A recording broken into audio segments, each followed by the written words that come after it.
Magandang araw mga katakods. Ako po ay mag-repair ngayon ng butcher knife. Lalagyan ko lang ng puluhan nito mga katakods dahil masakit sa kamay pag hawakan. Ang gagamitin ko naman mga katakods, grinder, barena, circular saw,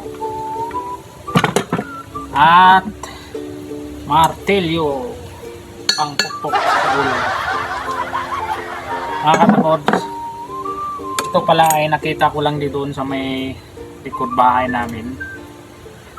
Ang ano siya, ang brand niya Elephant King stainless steel, made in Japan. Tingnan niyo mga katakods. Alright, umpisa na natin mga katakods mag-repair.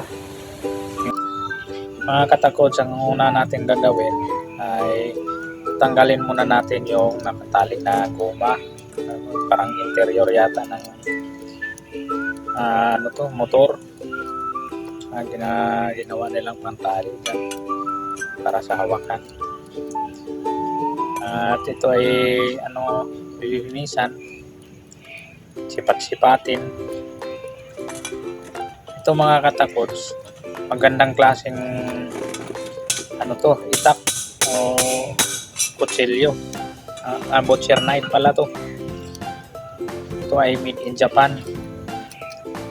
Dito kasi sa amin dati, tinitirahan namin, ginagawang yung stockan, yung tambakan ng mga Japan surplus ng may-ari. May negosyo yung may-ari ng mga Japan surplus. Ito siguro ay naiwan to, at saka parang ginagamit siya dahil may tali siya, tinalian lang yung hawakan niya ng goma. Kaya nakita ko, pinulot ko rin, sayang Japan pa naman. Tsaka matibay ito, stainless to hindi na kailangan na isubo to. Pagkalang ko hindi na kinakailangan isubo, mga bakal lang. Mga katakods, ito yung gagawin ko ng hawakan mga katakods. Ito yung kakabit ko dito, yun dito. Yan. Ito yung kakabit ko. Bali, puputulin ko lang ito gamit itong circular saw ko.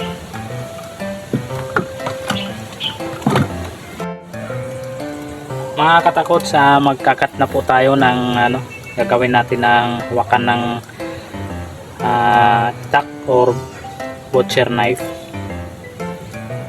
Simulan na natin.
katakots, ito na yung bali na putol natin na kahoy galing dito. Matigas pala ito mga katakots. Ito yung ilalagay natin dito. Yan.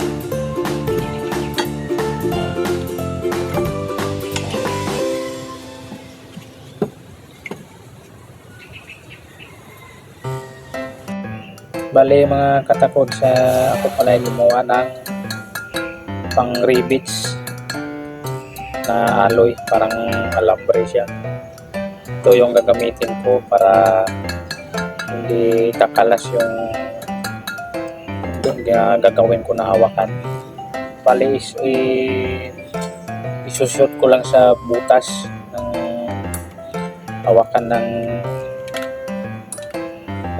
itak. Mga katakots, hahasain ko muna yung gagawin kong rivet sa hawakan ng itak dahil masyadong malaki, kaya kailangan palitan para papasok sa butas. Pagtatagaan na lang natin pasok dahil wala tayo pang bili sa mga ganong rivet. Okay naman to, sila naman may mga gamit naman. Ito na mga katakots, maliit na siya. Ayan na, ito na, napasok na. Okay na to mga katakots, pwede na to. Sa kabila, tingnan natin sa kabila kung papasok. Okay na to mga katakots, pwede nang kabit natin. Tanda na yung kahoy, yung dalawang kahoy. Ganito na mga katakots, pwede na.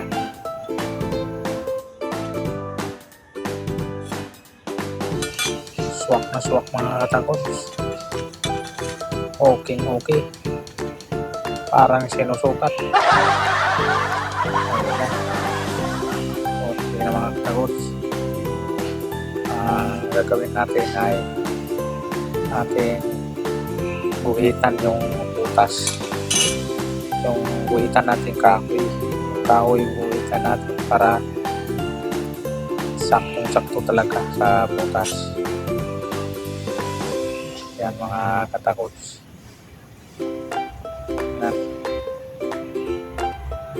Guhitan yan para patandaan. Yan mga katakots, guhitan natin para mabilis ng mabarinahan. Ito na mga katakots, huwag magpabarina na. Pumutasan natin ng maayos para maalay. Siguraduhin natin mga katakots na maayos yung pagkabutas para hindi mahirapan magpasok ng yung pang rivets natin. Yan mga katakots, yan ay sukat na sukat talaga. Yung butas niyan medyo pinalaki-lakihan ko konti para papasok agad. At saka mga katakots, kailangan pala ng bakal yan, kalsuhan, para pag puk mo sa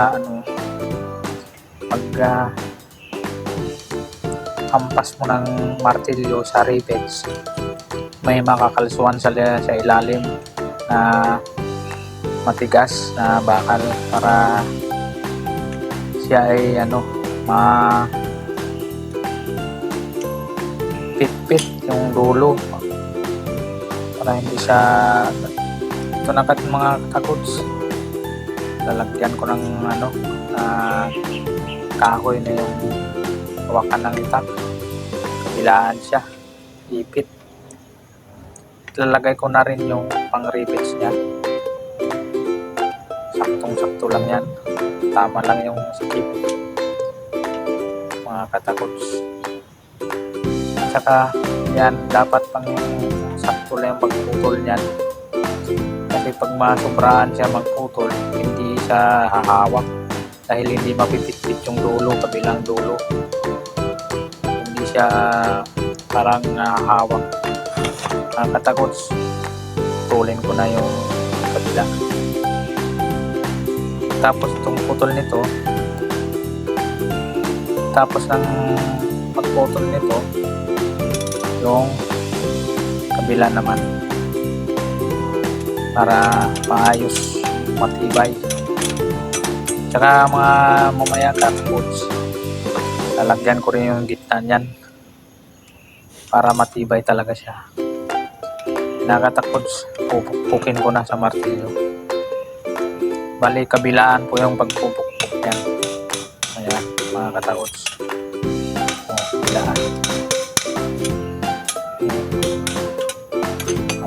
So ayos mga katakods, doon na naman sa bandang likod sa puwitan, lalagyan na naman ng rivets para matibay talaga siya.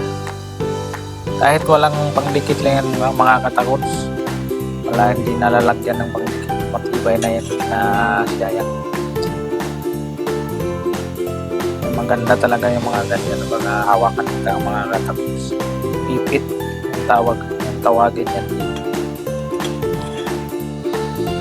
mga katakods. Ito na,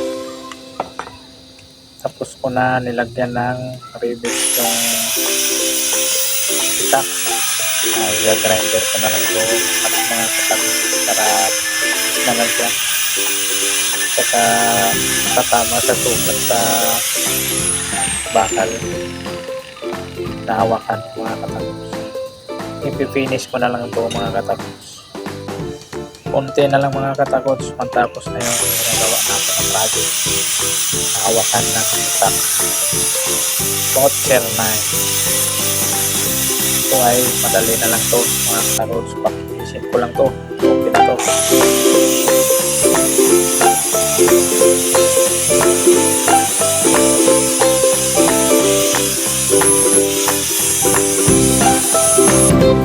Mga katakods, nawisan ako na. Okay na mga katakods.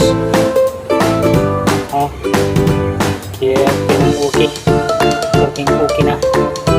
Salamat.